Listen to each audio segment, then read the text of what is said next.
Pamirsa mecikang kewentenan pasar Kumbasari Denpasar sampun kemargeang. Disampun meputang pewangunan ring Jabe rau makin ketincapang malih. Kerencanayang lantai 4 pasar Kumbasari pacang kedadosang pusat industri kecil menengah IKM. Wakil Wali Kota Denpasar IKD Agus Arya Wibawa Mausang usaha mencikang tahap pertama miwah kaping kalih pasar Kumbasari sampun kapuputang.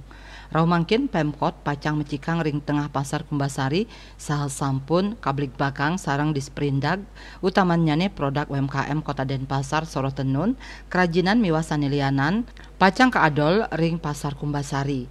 Dirut Perumda Pasar Sewa Kadarma Kota Denpasar Ide Bagus Kompiang Wirata Ngawedarang sampun molihang informasi saking pemerintah Kota Denpasar ngenenin rencana ngawigunayang ruang inucap kedadosang sentra IKM ring Denpasar inggih punika ring lantai 4 pasar Kumbasari. Sadurungnya ruangan inucap sampun nanin kabecikang oleh Silit Tunggil OPD nanging kantos mangkin durung kaanggen. Ruang inucap kekantenang Jimbar tur ageng sida nampung 3 dase kantos 50 angge IKM pameran. Baik ketandani nyokong ring kewentenan program saking pemerintah Kota Denpasar antuk sayan limbah kang IKM punike. Duaning rumasuk BUMD wenten uker-uker sani patut kelaksanayang indik pawigunan genah ring pasar inucap. Selanturnyane tata caranyane pacang kabrik bakang malih. Asmara Putra Bali Pos Nguningayang.